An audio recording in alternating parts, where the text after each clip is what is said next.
जय हिंद दोस्तों, रक्षित खन्ना के इस चैनल में आपका स्वागत है। दोस्तों, आज के इस वीडियो में मैं आपको दो इंपॉर्टेंट इंफॉर्मेशन दूंगा। सबसे पहली इंफॉर्मेशन है पीसीडीए के सर्कुलर 667 के बारे में।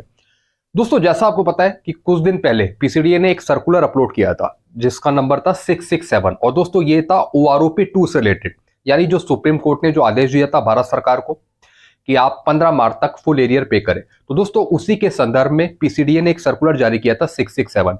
लेकिन कई पेशेंट मेरे से पूछे थे कि सर अब ये सर्कुलर है ही नहीं पीसीडीए की वेबसाइट पे। दोस्तों इसके बारे में मैंने आज पीसीडीए कस्टमर केयर से बात करी। मैंने 3 जनों से बात करी, लेकिन दोस्तों तीनों के अलग अलग जवाब थे, यानी पीसीडीए को खुद नहीं पता कि किस वजह से ये सर्कुलर गायब हो गया। कस्टमर केयर की मैं बात कर रहा हूं, जो वहां पे पेंशन बताते हैं आपको। पहले कस्टमर केयर ने बोला कि कुछ हो सकता है कि अपडेट हो रहा हो, इस वजह से वो सर्कुलर रिमूव कर दिया हो पीसीडीए ने। दूसरा उन्होंने बताया कि हम इसके बारे में नहीं जानते। तीसरा बता रहे थे कुछ नई चीज डाली जा रही हो, कोई लाइन अमेंडमेंट हो रही हो, इस वजह से ये सर्कुलर हटाया।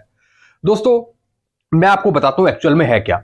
The requested URL PCDA 7 CPC circular 667.pdf was not found on this server.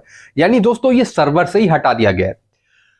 May be circular updating और नॉट बी। दोस्तों हो सकता है कि सर्कुलर अपडेट हो रहा हो और हो भी सकता है कि सर्कुलर अपडेट ना रहा हो। दोस्तों सर्कुलर अपडेट क्या होगा, उसमें तो सिंपल सी ये बात लिखी थी कि जो भी पेमेंट है वो 15 मार्च तक कंप्लीट करे, चाहे बैंक हो चाहे वो स्पर्श हो। लेकिन दोस्तों ये तो आदेश था सुप्रीम कोर्ट का जो भारत सरकार को लागू करना है, तो पीसीडीए भी भारत सरकार के आदेश फॉलो करेगा।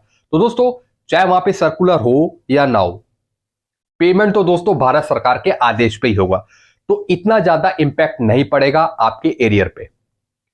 सुप्रीम कोर्ट और सरकार इन दोनों का ही मेन काम है, बस जो पीसीडी है वो इंस्ट्रक्शन फॉलो करता है भारत सरकार के। दोस्तों ये जो सर्कुलर गायब करा गया है ये पूरे सर्वर से गायब करा गया है, यानी पीसीडी की साइट बिल्कुल ठीक है, बिल्कुल ठीक है पीसीडी की वेबसाइट, बाकी चीजें सब ओपन हो रही है, सिर्फ सर्कुलर गायब है। तो दोस्तों कोई टेक्निकल इश्यू तो नहीं हो सकता। अब बात आई क्या सर्कुलर में और चीजें अपडेट करी जा रही है। मुझे नहीं लगता दोस्तों सर्कुलर में कोई चीज अपडेट करी जा रही है, क्योंकि जो सर्कुलर था उसमें सिंपल सी चीज लिखी हुई थी कि जो भी पेमेंट है वो 15 मार्च तक भुगतान हो उसका, जैसा कि सुप्रीम कोर्ट ने आदेश दिए थे भारत सरकार को। तो दोस्तों उस सर्कुलर में इतना कोई इंपैक्ट नहीं पड़ेगा, जैसे मैंने आपको बताया। Technical team has remove the circular from PCDA website. और दोस्तों ये जो सर्कुलर रिमूव करा है ये कोई कस्टमर केयर जो वहां पे बैठा है उसने रिमूव नहीं करा। ये जो पीसीडीए का जो सर्वर देखता है, जो टेक्निकल टीम है, उन्होंने वहां से सर्कुलर रिमूव करा है। तो दोस्तों इसमें कस्टमर केयर कोई कुछ नहीं कर पाएगा। नो इंपैक्ट, जैसा मैंने आपको बताया एरियर पे आपका कोई इंपैक्ट नहीं पड़ेगा। जो सुप्रीम कोर्ट का आदेश है कि चाहे बैंक हो चाहे स्पर्श हो चाहे कोई भी हो, उनको जो एरियर पे करना है आपको फुल एरियर पे करना है 15 मार्च तक। अगर नहीं करते तो दोस्तों फिर सुप्रीम कोर्ट फिर एक्शन लेगा, फिर पूछेगा भारत सरकार से। और अगर 15 तारीख डेट निकल जाती है उसके बाद नहीं देती सरकार, तो फिर 9% इंटरेस्ट रेट के साथ और पे करना होगा। तो दोस्तों जो ये रिमूव हुआ, आप बिल्कुल भी घबराए मत, चिंता बिल्कुल मत करिए। अगर ये सर्कुलर होता है या नहीं होता इसका कोई इतना ज्यादा इंपैक्ट नहीं पड़ेगा आपके एरियर पे। जो काम करना है वो करना है भारत सरकार को मेन, और भारत सरकार के इंस्ट्रक्शन को फॉलो कर रहा है पीसीडीए। दोस्तों एक और चीज मैं आपको समझाऊंगा। यहां पे टेकेल मोहम्मद गरुड़ है इनका नाम। ये क्या बोलते हैं, रक्षित भाई साहब नमस्कार, मैं 29 फरवरी 2016 को 28 साल सर्विस करके सूबेदार पेंशन आया हूं, लेकिन मेरा बेसिक पेंशन 25,700 है। ये पेंशन किस हिसाब से दिया है मुझे समझ में नहीं आ रहा है। मेरा पेंशन तो एसीपी नायब सूबेदार के पेंशन से भी कम है। बिल्कुल सही बोला दोस्तों उन्होंने। ये आए 2016 के बाद, यानी 7वें पे कमीशन में, जिसमें जेसीओ रैंक को इतना तगड़ा घाटा हुआ कि उनका लास्ट पे यानी 50% करके जो पेंशन दे रहे हैं, बाकी में उनकी पेंशन कम है।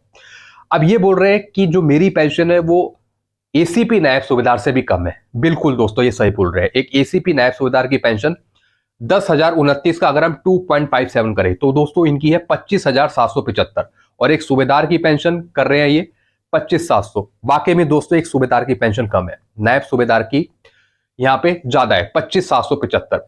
और दोस्तों ये वो एसीपी नायब सूबेदार है जो 1/7/14 से 31/12/2015 के बीच में आए। बाकी 1/7/14 से पहले के जो नायब सूबेदार है उनकी अलग पेंशन है, और जो 7वें पे कमीशन में आए उनकी अलग पेंशन है। तो दोस्तों this is not a one rank one pension, it is called one rank different pension. तो दोस्तों ये है यहाँ पे पूरी पिक्चर कहानी। बिल्कुल सही है दोस्तों इनका जवाब। कि जो एसीपी नायब सूबेदार है वो एक सूबेदार से ज्यादा पेंशन ले रहा है।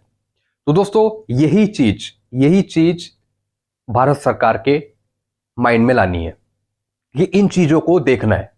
चाहे तो दोस्तों वो 5 साल का वेटेज दें, चाहे कितने साल का वेटेज दें, चाहे तो इस तरीके से पेंशन सुधारे, लेकिन 7 सीपीसी में आने वाले रैंक्स को मैक्सिमम फायदा दें, या तो नोशनल मैक्सिमम के हिसाब से चाहे किसी हिसाब से, लेकिन 7 सीपीसी में आने वाले रैंक्स को फायदा दें, तभी पीछे वालों को सही में फायदा मिल पाएगा।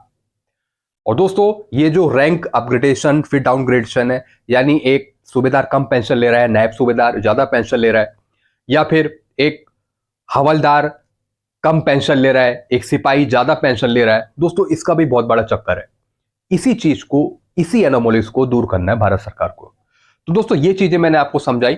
इसके रिगार्डिंग आपको और कुछ पूछना हो तो आप मुझे कमेंट कर सकते हैं। वीडियो आपको अच्छा लगता है वीडियो को लाइक करें और दोस्तों चैनल को सब्सक्राइब कर सकते हैं। Thank you so much.